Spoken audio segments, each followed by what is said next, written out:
Hello everyone, welcome to the solitude education. तो बच्चे CPWD में जो बच्चे सिलेक्ट हुए थे तो उनका प्रेफरेंस फॉर्म आ गया था। ठीक है, तो जो प्रेफरेंस फॉर्म आया है उसको कैसे फिल करना है और क्या क्या हमारा प्रोसीजर होगा वो सारा हम डिस्कस करेंगे। ये CPWD की वेबसाइट पे आपने नोटिफिकेशन तो देख ही लिया होगा और आप सभी को नोटिफिकेशन मिल भी गया होगा। ठीक है, तो हम बात करेंगे वन बाय वन स्टेप की। हम अटेस्टेशन फॉर्म की भी बात करेंगे इस वीडियो में। हम बात करेंगे जो आपका मेडिकल सर्टिफिकेट है उसकी भी बात करेंगे। चॉइस प्रेफरेंस कैसे फिलअप करनी है, कहाँ भेजनी है, कैसे भेजनी है, वो सारी चीजें वन बाय वन मैं सारी चीजें डिस्कस करूंगा। आपको ध्यान से पूरी वीडियो को देखनी है आपको। ठीक है, पूरी वीडियो को ध्यान से सुनना है। देखो, ये आपका नोटिस आया है। ठीक है, ये नोटिस आया है CPWD की तरफ से बच्चे।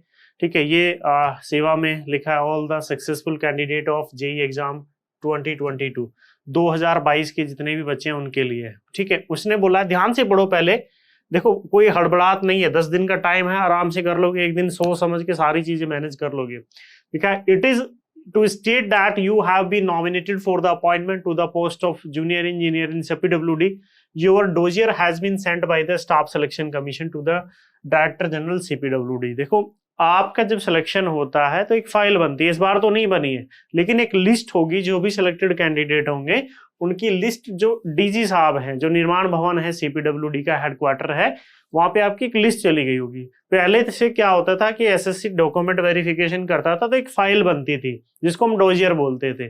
वो जाती थी बाई स्पीड पोस्ट, हेडक्वार्टर पहुंचती थी। उसके बाद DG ऑर्डर करते थे इन सब की अपॉइंटमेंट कीजिए। लेकिन इस बार से 2022 से क्या है कि DV तो हुआ नहीं है, SSC ने DV नहीं किया है। तो आपकी की जो भी लिस्ट होगी सिलेक्टेड कैंडिडेट की, वो लिस्ट चली गई होगी बाई मेल या जो भी बाई कोरियर जैसी भी गई होगी। ठीक है, तो वहां पे अब उनका जो हेडक्वार्टर है CPWD का, वहां पे लिस्ट चली गई है, उसी को वो डोजियर बोल रहे हैं। ठीक है, in this connection you are required to send the following document. आपसे ये पर्टिकुलर डॉक्यूमेंट मांगे गए हैं। कौन कौन से डॉक्यूमेंट है? पहला है format of preference of region for posting. पहला फॉर्म उसने मांगा है कि आपके प्रेफरेंस, रीजन वाइज प्रेफरेंस क्या है।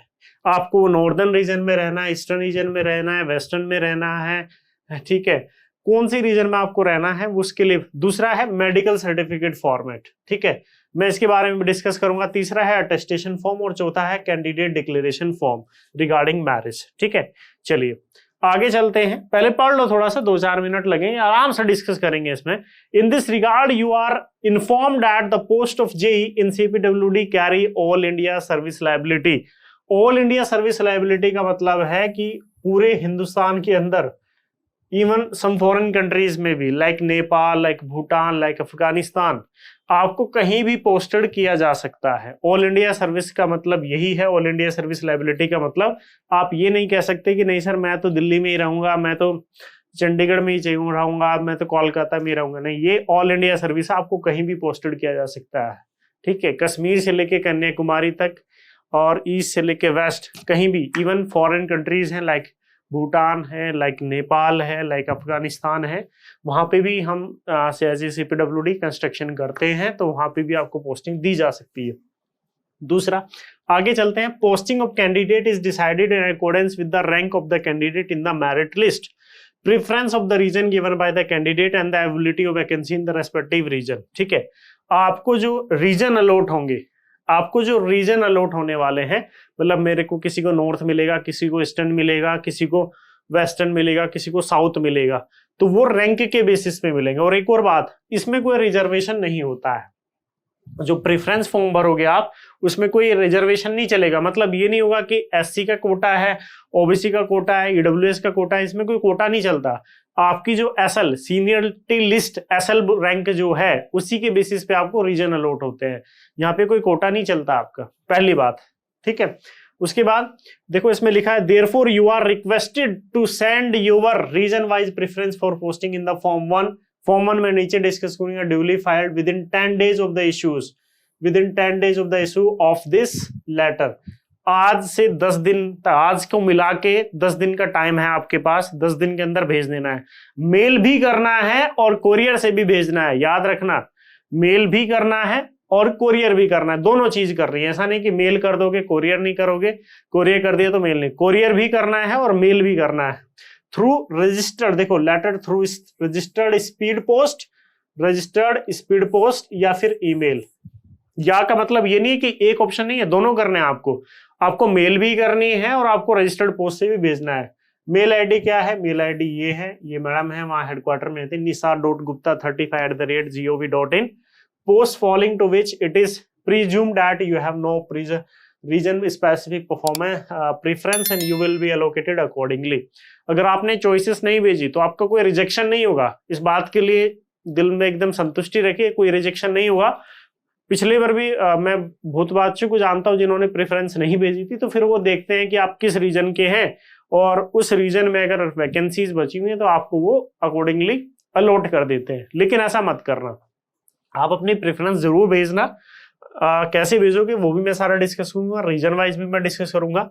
आगे लिखा है and you will be allocated accordingly, you must send your preference only from the email which is mention in your dossier. ठीक है, आपको जो ईमेल भेजनी है, आपको जो ईमेल भेजोगे वो अपनी रजिस्टर्ड ईमेल आईडी जो आपने एसएससी के टाइम पे दी थी, जो आपकी एसएससी के टाइम पे कोई मेल है, जब आपने फॉर्म भरा होगा ना, आपकी एक ईमेल आईडी होगी, वहां पे आपने रजिस्टर्ड की होगी, उसी ईमेल आईडी से भेजना है। You must send your preference only from the email which is mention in your dossier. Dossier का मतलब ये है कि एसएससी के टाइम पे जो भी करा होगा आपने, जो ईमेल आईडी दी होगी उसी से भेज देना है। While sending email you must mention the subject of the email following a blank space as। देखो ईमेल का जो सब्जेक्ट रखना है वो ये रखना है, जेई एग्जाम। जब ईमेल भेजते हो आप किसी को तो सब्जेक्ट देते हो ना कि क्या किस लिए भेज रहे हो ईमेल, एक सब्जेक्ट होता है ना उसका, तो ये एग्जाम जेई एग्जाम 2022। नेम मान लीजिए आपका नाम है अनुज, जस्ट फॉर एग्जाम्पल आपका नाम है अनुज, तो यहाँ पे नेम फिल्ड कर दोगे। रैंक मान लीजिए आपकी 43 है तो रैंक 43। रोल नंबर जो भी रहा होगा आपको, मान लीजिए just for example roll number है 31, 60, 35, 24, 36, इस तरह का कुछ रोल नंबर है तो अपना रोल नंबर ये आपका सब्जेक्ट होगा। ठीक है, ये सब्जेक्ट लिख के तब मेल करना है। Other document from form 2 to form 4 are to be kept ready by the candidate and must be sent to the concern regional training institute. ठीक है, hereafter referred to as RTI within 1 week of the allocation of the candidate announced by this directorate on the website of CPWD। ठीक है, जो form 2 से लेके form 4 तक है वो आपको अभी नहीं भेजना है। जब आपको रीजन अलॉट हो जाएंगे तो रीजन अलॉट होने के बाद आपको वो डॉक्यूमेंट भेजने हैं। ठीक है, वो बता देंगे। CPWD की वेबसाइट पे नोटिस आते रहते हैं। आप जैसे आप अभी तो आप हेडक्वार्टर वाले सर्कुलर देख रहे होंगे, जब आप CPWD की वेबसाइट पे जाते हैं तो आप हेडक्वार्टर वाला देख रहे होंगे। अभी जब आपको कंसर्न रीजन अलॉट हो जाएगा, मान लो किसी को नॉर्थ अलॉट हो गया, तो फिर वो नॉर्थ वाले सेक्शन में देखेगा कि मेरे लिए कुछ नोटिस तो नहीं आया है, नॉर्थ रीजन वाले, ईस्टर्न रीजन वाला ईस्ट वाले सेक्शन में जाके नोटिस देखेगा, साउथ वाला साउथ में जाके नोटिस देखेगा, वेस्ट वाला वेस्टर्न रीजन में जाके अपना नोटिस देखेगा। ठीक है, चलो फिर आगे चलते हैं। You should prepare 4 set of attestation form. Attestation form भरना है, उसकी 4 कॉपी करनी है आपको। कितनी कॉपी लेनी है बच्चे? 4 कॉपी। ठीक है, you should prepare 4 set of attestation form, all set duly filled by the typing in font, Times New Roman में रखना है, 12 का साइज रखना है। Each page sign by the candidate, हर एक पेज साइन होना चाहिए कैंडिडेट के द्वारा। Further you are advise to appear before the civil surgeon of the district civil hospital of their permanent address. जो भी आपका परमानेंट एड्रेस है, जो भी आपका परमानेंट एड्रेस है, वहां का जो सिविल सर्जन है यानी कि जो CMO है, जो आपका डिस्ट्रिक्ट हॉस्पिटल लगता है, वहां से मेडिकल कराना है आपको। ठीक है, वहां से मेडिकल कराना है। ठीक है, the medical certificate of the fitness should be as per form 2 in case any candidate faces any problem in his or her medical examination he should contact to the concern RTI। अगर कोई दिक्कत आती है तो जो भी concern RTI होगी उसमें आप कॉन्टेक्ट करोगे। अभी नहीं करना है, अभी नहीं करना, अभी कुछ नहीं करना आपको, अभी सिर्फ प्रेफरेंस भेज देनी है। जब तक प्रेफरेंस ना आए जब तक कुछ नहीं करना है। द कॉन्टेक्ट डिटेल RTI की आपको मिल जाएंगी। चलो आगे चलते हैं। It is the candidate are required to send only form 1 to this directorate and rest of the document are to be send concern regional training institute in which they will be allocated. अभी जो भेजना है वह केवल preference form भेजना है, बाकी के डॉक्यूमेंट आप बनवा लो, बनवाते रहो धीरे धीरे, बहुत टाइम है। ऐसी कोई हड़बड़ी नहीं है कि मुझे कल ही बनाने परसों बनाने। आप प्रेफरेंस फॉर्म भरो और उसको भेज दो। अभी बाय कोरियर स्पीड पोस्ट से भी भेजना है और मेल भी करना है। मेल का सब्जेक्ट भी मैंने बता दिया कि मेल का सब्जेक्ट क्या रहेगा। लेकिन जो बाकी other document like attestation form हो गया, लाइक मेडिकल हो गया, लाइक डिक्लेरेशन ऑफ मैरिज हो गया, उनको आप बनाते रहो धीरे धीरे। जब आपको कंसर्न रीजन अलॉट हो जाएगा तब आपको भेजने हैं उसके रीजनल ट्रेनिंग इंस्टीट्यूट में। जैसे नॉर्थ का दिल्ली में है आरके पुरम में regional training institute, eastern region का कहाँ पे है, कोलकाता में है, वेस्टर्न रीजन का कहाँ पे है, मुंबई में। इसी तरह से हर एक रीजन के स्पेसिफिक रीजनल ट्रेनिंग इंस्टीट्यूट है, वहां पे आपको भेजना है। ठीक है, अब ये द लिस्ट ऑफ स्टेट और यूनियन टेरिटरी क्या है, जैसे आप नॉर्दर्न रीजन मिलता है तो भैया नॉर्दर्न रीजन में ये वाली स्टेट्स आती हैं, दिल्ली आता है, JNK, लद्दाख, पंजाब, हिमाचल प्रदेश, हरियाणा। इसी तरह से ईस्टर्न रीजन में ये वेस्ट बंगाल, बिहार, सिक्किम, यानी कि एक तरह से नॉर्थ ईस्ट वाला वेस्टर्न और ये साउदर्न रीजन। अब प्रॉब्लम क्या है,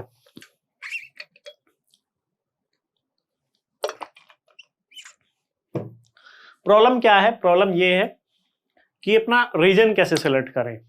देखो ये ऑल इंडिया सर्विस है, अपने दिमाग से बच्चे ये बात निकाल देना CPWD में कि हम लाइफ टाइम एक ही प्लेस पे रह लेंगे, नहीं रह सकते, आपको पूरी ऑल इंडिया में सर्विस देनी पड़ेगी अपनी। ठीक है, तो ये बात दिमाग से निकाल देना कि मुझे इस पर्टिकुलर जगह पे रहना। सारी जगह अच्छी है, CPWD में आप कहीं भी सर्विस कर लो, सारी जगह अच्छी है, कोई जगह ऐसी नहीं कोई बुरी है, कोई ज्यादा बुरी, कोई अच्छा बुरा नहीं है, सारी जगह अच्छी है, जहां पे भी आप काम करोगे सब अच्छा है। ठीक है, रीजन कैसे सेलेक्ट करना है, रीजन आप अपनी चॉइस से ले सकते हो। मान लो कि आपको मन है कि नहीं मेरा मन है मुंबई साइड में रहूं, तो आप वेस्टर्न रीजन सेलेक्ट कर सकते हो। आपका मन है कि नहीं मैं सर कोलकाता साइड रहना चाहता हूँ, मैं कोलकाता, वेस्ट बंगाल, झारखंड या नॉर्थ ईस्ट में मैं रहना चाहता हूँ, तो आप ईस्टर्न रीजन सेलेक्ट कर लो। कोई साउथ का बच्चा है तो ऑब्वियसली वो तो साउथ ही लेगा। ठीक है, वेस्टर्न वाला है, ठीक है, और नॉर्दर्न वाला है, कोई मान लो कि यूपी का है, यूपी में भी स्पेशली वेस्ट यूपी का है। अगर ईस्ट यूपी के हो तो फिर आप ईस्टर्न सेलेक्ट कर लो, अगर आप वेस्ट यूपी के हो तो आप नॉर्दर्न रीजन ले सकते हो। ठीक है, फिर भी अगर किसी का मन है कि नहीं मुझे तो वहां रहना है, यहाँ रहना है, तो अकॉर्डिंगली वो अपने रीजन सेलेक्ट कर सकता है। सारे रीजन अच्छे हैं, कोई रीजन बुरा या अच्छा नहीं है, सारे के सारे अच्छे हैं, बिल्कुल कोई प्रॉब्लम नहीं है किसी भी रीजन में। हाँ, एक बार आपको कोई पर्टिकुलर रीजन अलॉट हो गया तो आपकी मिनिमम 5 साल की सर्विस होनी चाहिए, 5 इयर्स की बच्चे सर्विस होनी चाहिए, तभी आप अपना रीजन चेंज करा सकते हो। मान लो कि अभी किसी को ईस्टर्न मिल गया, उसको जाना है साउथ में, ठीक है, तो आपको एटलीस्ट मिनिमम 5 साल की सर्विस देनी पड़ेगी CPWD में, रेगुलर 5 साल की सर्विस, तभी आपका रीजन चेंज हो सकता है, अदरवाइज आपका रीजन चेंज नहीं हो सकता। ऐसा नहीं है कि रीजन चेंज नहीं होते, बाद में हो जाते हैं, लेकिन 5 साल की सर्विस होनी चाहिए आपकी।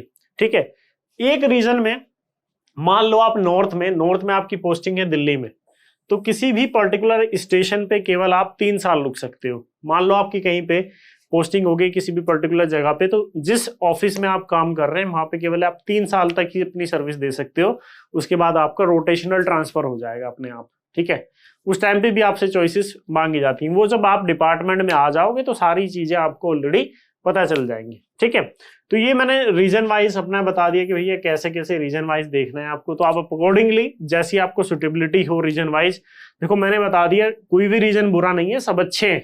ठीक है, सब अच्छे हैं, तो दिमाग से बातें निकाल देना, मैं नॉर्थ में ले लूंगा तो मैं लाइफ टाइम दिल्ली रहने वाला हूँ, मैं ईस्टर्न ले लूंगा तो मैं लाइफ टाइम कोलकाता रहने वाला हूँ, मैं वेस्टर्न ले लेता हूँ मैं लाइफ टाइम मुंबई रह सकता हूँ, तो ये चीजें अपने दिमाग से निकाल देना। ठीक है, क्योंकि ऑल इंडिया सर्विस है तो आपको हर जगह सर्विस देनी पड़ेगी। ठीक है, आपको कहीं भी पोस्टेड किया जा सकता है। रीजन मैंने बता दिया, रीजन अच्छे हैं, सब अच्छे हैं, कोई अच्छा बुरा नहीं होता, सब बढ़िया है। ठीक है, चलो अकॉर्डिंगली आप रीजन भर सकते हो। ठीक है, अकॉर्डिंगली आप रीजन यहाँ पे भर सकते हो। तो बात समझ में आ गई, किसी को नॉर्थ ईस्ट में रहने का शौक है, हाँ एक और बात मैं बता दूं, आपको अपनी सर्विस के एटलीस्ट 2 साल हार्ड एरिया में काटने पड़ते हैं। हार्ड एरिया कैसे आते हैं, नॉर्थ ईस्ट का एरिया है, JNK वाला एरिया है, या फिर आप इधर भुज की तरफ चले जाओ, गुजरात वाला जो रीजन है वो भी हार्ड एरिया में आता है। ठीक है, तो आपको एटलीस्ट सर्विस में एक बार सभी को, आप जब आ जाओगे CPWD में, जब आप सर्विस में आ जाओगे तो सभी को 1 टाइम एटलीस्ट एक बार हार्ड एरिया में सर्विस देनी पड़ेगी, ये कंपलसरी है सभी के लिए। और अभी आप बैचलर हो तो मैं तो यही सजेस्ट करूंगा, हार्ड एरिया आप अभी काट लो, आप इनिशियल पोस्टिंग जो है हार्ड एरिया में ले लो। हार्ड एरिया मतलब यार, हार्ड एरिया मतलब जैसे आप नॉर्थ ईस्ट जा सकते हो, north east is a good place, आप अच्छा भी लगेगा आपको, थोड़ी एक अच्छी जगह रहोगे वहां पे, और आपका हार्ड एरिया भी शुरू में कट जाएगा, नहीं बाद में फैमिली वगैरह हो जाएगी तो आपको दिक्कत होगी। ठीक है, अभी आप बैचलर होंगे तो बैचलर रह सकते हो, कोई प्रॉब्लम नहीं है बैचलर को वहां पे रहने में। ठीक है, चलो आगे चलते हैं और थोड़ा डिस्कस कर लेते हैं। ठीक है, अब मैं फॉर्म फिलअप करके बताऊंगा। ये हमारा फॉर्म है, ये जो फॉर्म हमें भेजना है, देखो इस पे लिखा हुआ है साफ साफ स्पीड पोस्ट और ईमेल। भैया दोनों करने हैं आपको, स्पीड पोस्ट भी करना है और ईमेल भी करना है। यही सेम आप क्या करना, इसकी फोटोकॉपी निकलवा लो। ठीक है, ये इसकी पूरी की फोटोकॉपी निकलवा लेना फॉर्म 1 की। ठीक है, और इसको फिर भर देना। जैसे आपको मान लीजिए ईस्टर्न रीजन पहले पे लेना है, ईस्टर्न रीजन पहले पे लेना है तो ईस्टर्न के सामने आप लिख देना 1। अगर मान लीजिए किसी को ईस्टर्न पहली चॉइस है तो ईस्टर्न के सामने 1। मान लीजिए साउथ रीजन उसकी दूसरी चॉइस है तो साउथ के सामने लिख दोगे आप 2।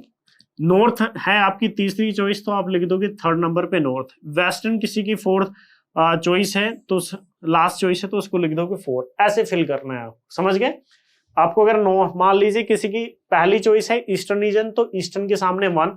अगर नॉर्थ किसी की पहली चॉइस है तो 3, तीसरी चॉइस है तो 3, वेस्टर्न दूसरी, साउथर्न दूसरी चॉइस थी तो 2। अगर मान लो किसी की नॉर्थर्न पहली चॉइस है तो नॉर्थ के सामने लिख दे 1। वेस्टर्न किसी की दूसरी चॉइस है तो वेस्ट के सामने लिख दे 2। ईस्टर्न तीसरी चॉइस है तो लिख दे 3, और साउथर्न लास्ट चॉइस है तो इसके सामने लिख दे 4th। क्लियर है, बात समझ में। ऐसे भरनी है आपको चॉइसेस, समझ गए। बाकी लास्ट में आप यही इसी की फोटो को हाथ से फिलअप कर लेना, कोई प्रॉब्लम नहीं है। ऐसा नहीं है कि आप टाइपिंग ही करो, कोई जरूरी नहीं है। इस वाले फॉर्म की आप फोटोकॉपी निकलवा लेना जेरोक्स और हाथ से फिल कर देना उसको, लेकिन राइटिंग थोड़ी साफ रखना। ठीक है, उसके बाद ये सिग्नेचर ऑफ द कैंडिडेट, यहाँ पे अपने सिग्नेचर जो भी आपके हैं वो सिग्नेचर कर देना। यहाँ पे जो एसएससी वाला रोल नंबर है वो रोल नंबर अपना फिल कर देना। जो आपकी रैंक है, मान लीजिए 43 रैंक है तो एसएल, जो भी आपकी 43 रैंक थी तो एसएल 43 कर दिया। डेट जिस डेट को भेज रहे हो, जिस डेट को भी भेजो वो डेट डाल देना। मान लो आप 23 तारीख को भेज रहे हो तो यहाँ पे डाल देना 23 जून 2023, 23 जून 2023। ठीक है, मोबाइल नंबर, अपना मोबाइल नंबर जरूर डालना, और वो मोबाइल नंबर डालना जो एक्टिवेट हो, जिसपे कॉल वगैरह आ सके। अगर मान लो डिपार्टमेंट में किसी को कोई प्रॉब्लम है, आपसे कुछ पूछना है तो वो डायरेक्टली आपको कॉल कर सके, तो यहाँ पे अपना मोबाइल नंबर डाल देना। डेट कौन सी डालनी है, जिस डेट को भी आप कोरियर कर रहे हो या जिस डेट को आप मेल कर रहे हो उसी डेट को यहाँ पे डेट डाल देना। ठीक है, बस ये फॉर्म भेजना है यार। देखो इसमें कोई रॉकेट साइंस तो था नहीं, फॉर्म में कोई रॉकेट साइंस था इस फॉर्म को भरने में? कोई रॉकेट साइंस नहीं है, सिंपल सा फॉर्म है यार, बहुत ही सिंपल सा फॉर्म है। कुछ नहीं करना आपको इसमें, बस सिंपली इसको जेरोक्स कराओ, इस वाले पेज को सिंपली यही पीडीएफ से इसको जेरोक्स करा के सिंपली ये 1 2 3 4 जो भी आपकी चॉइस हो, जो आपका मन कहता हो, किसी की मत सुनना रीजन प्रेफरेंस में, जो आपका मन कहे, जो आपका मन बोले कि मेरे को ये चाहिए तो वही भरना। क्योंकि बाद में अगर कुछ अच्छा बुरा लगता है तो आपको खुद गिल्टी फील ना हो कि उसने मेरे को यार मिसगाइड किया था, उसने मेरे को ये बताया दिया था यार, मैं तो उसने मेरे को गलती से ईस्टर्न भरवा दिया, नॉर्दर्न भरवा दिया, वेस्टर्न भरवा दिया। तो ये गिल्ट नहीं होना चाहिए अंतर। आपको जो बेस्ट लगता है आप वो फिल करो। देखो मैं रीजन का बता चुका हूँ, रीजन सब अच्छे हैं, रीजन कोई ऐसा नहीं है कि ये बुरा है ये बेकार है। कोई साउथ का बंदा है यार तो उसको तो साउथ ही अच्छा लगेगा ना ऑब्वियसली, वो नॉर्थ में क्यों आएगा? कोई नॉर्थ का बंदा है तो नॉर्थ में ही जाएगा ऑब्वियसली। ठीक है, और पोस्टिंग में एक जगह नहीं रह पाओगे। मान लो जस्ट फॉर एग्जांपल आप राजस्थान के हो तो आप बोलो मैं तो पूरी जिंदगी राजस्थान रहने वाला हूं, तो ऐसा नहीं होगा, आपको राजस्थान के बाहर भी जाना पड़ेगा। कोई हरियाणा का है, यूपी, बोले मैं तो हरियाणा में जॉब करनी है मेरे को, तो ऐसा पॉसिबल नहीं है, आपको कभी ना कभी उससे बाहर जाना पड़ेगा। ठीक है, और एक और बात, जो रीजन अलॉट होंगे उसमें कोई कैटेगरी वाइज रिजर्वेशन नहीं होता है, वो ओवरऑल आपकी रैंक बेस, ओवरऑल जो भी रैंक होगी उसी के हिसाब से मिलेगा। ओवरऑल जो भी रैंक है, जो भी एसएल रैंक आपकी आई होगी एसएससी के रिजल्ट में, उसी के हिसाब से अलॉट होगा। उसमें कोई कैटेगरी वाइज नहीं कि मैं सर मैं एससी में पहली रैंक थी तो मेरी पहली चॉइस मिलेगी, नहीं, उसमें कोई रिजर्वेशन नहीं चलता। रिजर्वेशन का जो गेम था आपका ऑलरेडी क्लोज हो गया सिलेक्शन तक, रिजर्वेशन का गेम आपके सिलेक्शन तक था जो कि ऑलरेडी क्लोज हो चुका है। अब रिजर्वेशन को भूल जाओ, आगे कुछ नहीं करना है। ठीक है, चलो ये भर लिया, ये समझ में आ गया। मेल आईडी मेल भी करना है और रजिस्टर्ड पोस्ट भी करना है इसको। ठीक है, समझ में आ गया ना, इसमें तो किसी को कोई प्रॉब्लम नहीं है। अब आगे चलो, आगे फॉर्म ऑफ मेडिकल सर्टिफिकेट अभी नहीं भेजना है, ये अभी नहीं भेजना है। जब आपको रीजन, अभी आप 10 दिन का टाइम है, आपके पास 10 दिन का टाइम है, 10 दिन में इसको भेज दो, मेल भी कर दो और रजिस्टर्ड पोस्ट से भेज दो। उसके बाद वो अपना टाइम लेगा CPWD रीजन को अलॉट करने में। उन्हें फोन करके परेशान मत करना कि कब आ रहा है मैडम, कब आ रहा है, कब रीजन अलॉट हो रहा है। वो टाइम लेते हैं, एक प्रोसीजर होता है डिपार्टमेंट का, उसको फॉलो किया जाता है। तो आप उसके लिए टेंशन नहीं लेनी है आपको, जो वो आ जाएगा, टाइमली आ जाएगा। ठीक है, जब भी जितना भी टाइम लेंगे, 10 दिन, 20 दिन, 30 दिन, 1 महीना, 2 महीना, वो आ जाएगा और CPWD की वेबसाइट पे आएगा। अब ये देखो मेडिकल सर्टिफिकेट का फॉर्म है। देखिए यही मेडिकल सर्टिफिकेट फॉर्म था सेकेंड, यही मेडिकल सर्टिफिकेट, इसकी भी फोटोकॉपी करा लेना।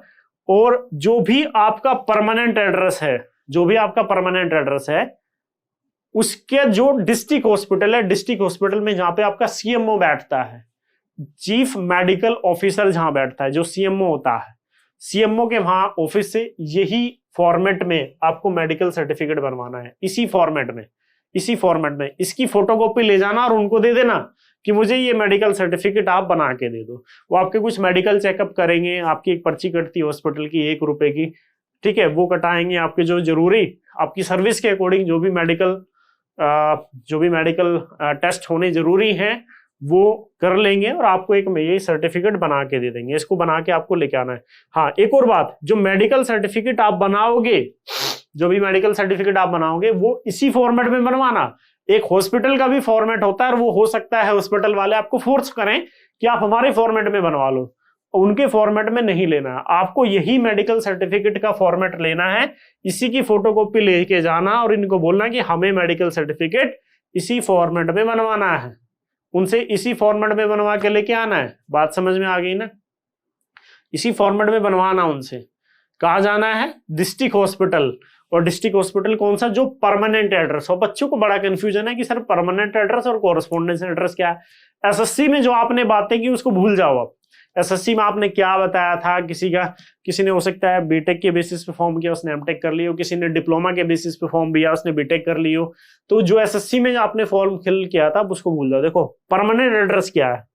परमानेंट एड्रेस एक तो ये हो सकता है जहां के आपके आधार कार्ड या वोटर आईडी कार्ड बने हो। दूसरा, अगर आप किसी कास्ट सर्टिफिकेट आपका बना है, कास्ट, चाहे वो एससी कैटेगरी का बना हो, चाहे ओबीसी का बना हो, चाहे ईडब्ल्यूएस का बना हो, या किसी भी कैटेगरी का आपका कास्ट सर्टिफिकेट जहां से बना है, तो फिर वही परमानेंट एड्रेस होगा आपका। उसको कोरस्पोंडेंस मत कर देना। बात समझ में आ गई ना? या तो आपके आधार कार्ड, वोटर आईडी कार्ड जहां के बने हो उसको परमानेंट कर लेना अपना। और दूसरा, अगर आपने कहीं से कास्ट सर्टिफिकेट किसी परमानेंट एड्रेस से बनवा रखा है और वो आपने अभी जमा करना है एसएससी में, यहाँ पे डिपार्टमेंट में, तो फिर वही आपका परमानेंट एड्रेस है। बात समझ में आ गई? फिर वही आपका क्या हो जाएगा? परमानेंट एड्रेस हो जाएगा। तो परमानेंट एड्रेस और कॉरेस्पोंडेंस एड्रेस में कंफ्यूजन मत लेना। क्लियर है? चलो, तो मेडिकल सर्टिफिकेट ये भी नहीं भेजना है, मेडिकल सर्टिफिकेट नहीं भेजना है अभी। जब आपको रीजन अलॉट हो जाएगा, मान लो किसी को ईस्टर्न मिला, किसी को वेस्टर्न, किसी को नॉर्थर्न रीजन मिला, तो जब रीजन आपको मिले होंगे उनके रीजनल ट्रेनिंग इंस्टीट्यूट में भेजना होगा। वो कब भेजना है? वो नोटिस आ जाएगा एसएससी उसकी वेबसाइट पे, CPWD की वो नोटिस आ जाएगा ऑलरेडी कि भैया ऐसे से आपको भेजना है। बात समझ में आ गई? क्लियर है? वो बना देंगे आपके डिस्ट्रिक्ट हॉस्पिटल वाले, बना देंगे इसको। ठीक है, कोई प्रॉब्लम नहीं है इसके लिए। अब ये रहा कैंडिडेट स्टेटमेंट एंड डिक्लेरेशन, ये भी भरना है। कैंडिडेट स्टेटमेंट डिक्लेरेशन का मतलब ये है, मेरा नाम ये है, मेरी एज ये है, प्लेस ऑफ बर्थ ये था, मेरे फादर ये हैं, मेरी मदर ये हैं, मेरे इतने भाई हैं, मेरी इतनी बहनें हैं, ठीक है, उनकी ऑक्यूपेशन। ये एक तरह से स्टेटमेंट होता है कि भैया आप जो सारी चीजें बता रहे हो वो ठीक है, ठीक है, तो इसको थोड़ा भर लेना। इसके बारे में मैंने बताया है, मैं इसी वीडियो के डिस्क्रिप्शन में एक लिंक दे रहा हूँ, how to fill attestation form. Last year बनाई थी वो मैंने वीडियो, उसको देख लेना, सारे डाउट क्लियर हो जाएंगे।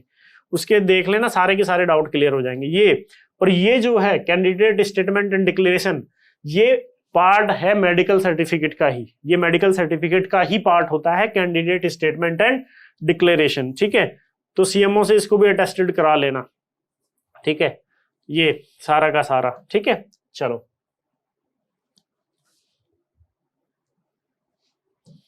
आगे चलो। अब ये अटेस्टेशन फॉर्म आ गया। अटेस्टेशन फॉर्म को कैसे फिल करना, और अटेस्टेशन फॉर्म को बड़े ध्यान से फिल करना। अभी नहीं भरना, अभी टेंशन मत ले लेना कि सर कैसे भरें, क्या करें। मैंने वीडियो के डिस्क्रिप्शन में लिंक दे रखा है अटेस्टेशन फॉर्म का पूरा, कि कैसे फिल करना है अटेस्टेशन फॉर्म। उसको भर लो, बहुत टाइम है अभी 2-3 महीने हैं आपके पास। तसल्ली से भरना है, बैठ के सोच समझ के भरना है, अटेस्टेशन फॉर्म का मतलब ये है कि जो आप डिपार्टमेंट में आने से पहले जो भी इंफॉर्मेशन दे रहे हैं वही सत्य है जीवन की, वो आगे जीवन की सच्चाई यही है अटेस्टेशन फॉर्म। या आपके डोजियर में लगेगा, सर्विस बुक में लगेगा कि आपने ये, इसमें जो भी अटेस्टेशन फॉर्म में आप बताओगे वही सच्चाई होगी। सच्चाई का मतलब है कि वही फाइनल होगा, आप बाद में उस चीज को चेंज नहीं कर पाओगे, याद रखना इस बात को। अटेस्टेशन फॉर्म में जो भी आप डिक्लेयर करोगे कि मेरा तो ये था, मेरा परमानेंट एड्रेस ये था, मेरा कोरेस्पोंडेंस एड्रेस ये था, मैं मेल हूं, मैं फीमेल हूं, मतलब जो भी आप इंफॉर्मेशन दोगे, मेरे इतने भाई हैं, मेरी इतनी बहनें हैं, मेरे फादर ये है, फादर ये करते हैं, मेरी मदर ये है, मेरी मदर हाउस वाइफ, जो भी आप स्टेटमेंट दोगे यहाँ पे अटेस्टेशन फॉर्म के अंदर वही फाइनल होगा। तो थोड़ा सा केयरफुल होके भरना अटेस्टेशन फॉर्म को, अभी नहीं भेजना है, बहुत टाइम है, भर लेना आराम से। कैसे, ये कैसे भरा, ये वीडियो के डिस्क्रिप्शन में मैंने लिंक दे रखा है, जाओ वीडियो के डिस्क्रिप्शन में how to fill attestation form video देख लो, सारे डाउट क्लियर हो जाएंगे। फिर भी अगर कोई डाउट बचे तो वीडियो के कमेंट सेक्शन में कमेंट करके बता देना, मैं रिप्लाई कर दूंगा। मैं फोन नहीं उठा पाऊंगा भाई, फोन बहुत आते हैं मेरे पास, तो सॉरी इसके लिए, ठीक है। आपको कुछ प्रॉब्लम होगी व्हाट्सअप कर लेना, या व्हाट्सएप से पहले सबसे बढ़िया वीडियो में ही कमेंट कर देना कि सर मेरी ये प्रॉब्लम है। फिर भी अगर थोड़ी किसी को पर्सनल प्रॉब्लम है तो मुझे व्हाट्सएप कर देना, व्हाट्सएप पे मैसेज ड्रॉप कर देना। अगर कोई जरूरी बात होगी तो मैं बता दूंगा, आप इतने बजे मुझे कॉल कर लेना। लेकिन प्लीज कॉल को थोड़ा अवॉइड करना, क्योंकि मेरे पास फोन बहुत ज्यादा आता है और ऑफिस में बहुत ज्यादा बिजी रहता हूँ, ठीक है। चलो, अब ये अटेस्टेशन फॉर्म आप भर लेना, कैसे भरना है वो सारी चीजें मैंने बताई हुई है, ठीक है। अब लास्ट में ये आता है declaration of marriage. Declaration of marriage, marriage certificate नहीं बनवाना आपको कहीं से, मैरिज सर्टिफिकेट नहीं बनवाना, यही फॉर्मेट है। जैसे कि आप मान लीजिए आई श्री मान लीजिए किसी अनुज कुमार की बात कर रहे हैं, तो आई श्री अनुज कुमार डिक्लेयर, जैसे श्री है तो ये, अगर कोई लड़का है तो श्री वाला रख दे, ये बाद वाले हटा दे, बाद वाले इसको एडिट कर लेना, इसको हटा देना। अगर कोई लड़की है तो वो SMT वाला लगा ले, बाकी सब हटा देगी, ठीक है। और मान लीजिए आप अनमैरिड हैं तो आप बस ये लिखोगे, बाकी वाले सेक्शन काट दोगे, लिखोगे I Shri Anuj Kumar declare that as under that I am unmarried, कि मैं एक अनमैरिड हूं, बस। बाकी ये वाले जो ऑप्शन थे सारे ये हटा देना इससे, ये जितने भी हैं ये सारे के सारे ऑप्शन ये इससे एडिट करके हटा देना, कोई जरूरत नहीं है इनको, पर टिक मत मारना। जैसे आप कोई मान लीजिए लड़की है कि I Shri Manju Devi that I am married and I am only one spouse living, ठीक है। तो ये सेकंड वाला पॉइंट रख लेना, मतलब जिस पॉइंट के अंदर आते हो बस उसी पॉइंट को रख लेना, बाकी सब हटा देना, ठीक है। नीचे बस ये आपका वो होगा कि भैया मैं जो भी इंफॉर्मेशन दे रहा हूँ ये सब सारे की सारी इंफॉर्मेशन ठीक है, बस ये इसको फिलअप कर देना, ठीक है। अगर किसी की शादी हो रखी है और एक से ज्यादा वाइफ है तो उसको थोड़ा सा देना पड़ेगा यहाँ पे कि ये मेरे साथ था और मुझे ये करना पड़ा था, ठीक है। तो आप देख लेना, ठीक है। Sir I am requested in view of the reason stated I am granted exemption from the operation of restriction of the, वो आप डिपार्टमेंट में ऐसा वैसे कोई पॉसिबिलिटी मिलेगी नहीं जिसकी एक से ज्यादा वाइफ हो। फिर भी अगर किसी को समस्या हो, किसी को कोई प्रॉब्लम हो तो आप डायरेक्टली कांटेक्ट कर सकते हैं मेरे से। सबसे बढ़िया है आप वीडियो में जाओ, कमेंट करके बता दो मुझे कि सर मेरी ये प्रॉब्लम है, तो मैं डेफिनेटली आपका रिप्लाई करूंगा। अब तक किया है, बहुत कुछ किया है मैंने बच्चों के लिए, अभी भी कर देंगे। फिर भी किसी की पर्सनल प्रॉब्लम है तो पर्सनल मुझे व्हाट्सएप पे मैसेज डाल दे, और वीडियो के डिस्क्रिप्शन में मैंने टेलीग्राम का भी लिंक दे रखा है, टेलीग्राम पे बता देना यार मेरी ये दिक्कत है, ठीक है। नहीं होगा तो मेरे व्हाट्सएप कर देना, लेकिन व्हाट्सएप तभी करना जब कोई पर्सनल प्रॉब्लम हो, तभी करना, अदरवाइज नहीं करना यार। बहुत सारे कॉल्स आते हैं मेरे पास, ठीक है, तो मैं कॉल नहीं पिकअप कर पाऊंगा, उसके लिए सॉरी। कमेंट करके बता दो मेरे कि ये मेरी प्रॉब्लम है। आप पर्सनल प्रॉब्लम है नहीं बताना चाहते हो ओपनली तो मेरे को व्हाट्सएप पे मैसेज डाल देना, सर मेरी ये प्रॉब्लम है। अगर कोई मैसेज से ही सॉल्व हो गई तो ठीक है, नहीं तो मैं आपको टाइम दे दूंगा कि आप मुझे इतने बजे कॉल कर लेना, ठीक है। तो होपफुली आपके सारे मोस्टली डाउट मैंने क्लियर कर दिए इस वीडियो में कि क्या होना चाहिए क्या नहीं होना चाहिए, और बस इतना ही था। बाकी तो यार कुछ नहीं है, इतनी सारी वीडियो बनाते हैं आपके लिए, चैनल को थोड़ा सा सर्कुलेट कर दिया करो बच्चों को जिनको नीडी हैं या जो प्रिपरेशन कर रहे हैं, ठीक है। ठीक है, मतलब उनको शेयर कर दिया करें कि वो अपना चैनल को जो भी है सब्सक्राइब कर लें, या फिर जो भी है हमको जो भी करना है वो कर सकते हैं, ठीक है। तो hopefully and welcome all the candidate जो अब CPWD में आने वाले हैं। आपका एक नया चैप्टर शुरू होगा। और ज्वाइनिंग प्रोसेस मतलब ऐसा नहीं है कि आप परेशान होना है आपको। ज्वाइनिंग का देखो, गवर्नमेंट का क्या होता है, एक सिस्टमेटिक वे होता है और कुछ तरीके होते हैं, कुछ डॉक्यूमेंटेशन वर्क होता है, पेपर वर्क होता है, उनको फॉलो करके ही चलना पड़ता है। तो बिल्कुल परेशान नहीं होना है, सर हमारी ज्वाइनिंग नहीं आ रही, ये नहीं आ रहा, आ जाएगी यार, सब आ जाएगी, तो टेंशन नहीं लेना। सबके साथ होता है, हमारे साथ भी ऐसा हुआ था, जो हमसे जूनियर बैच सीनियर बैच सबके साथ ऐसा हुआ था, तो कोई टेंशन नहीं लेनी है, ज्वाइनिंग आ जाती है और टाइमली आ जाती है। वो एक प्रोसेस होता है, हमें लगता है कि डिपार्टमेंट कुछ नहीं कर रहा है, बट ऐसा नहीं है, डिपार्टमेंट अपना काम करता रहता है धीरे धीरे। तो वो चीजें हमें धीरे धीरे पता चलती जाएंगी। ठीक है बच्चे, तो फिर बेस्ट ऑफ लक एंड ठीक है, थैंक यू, फिर मिलते हैं अगले लेक्चर में। ओके।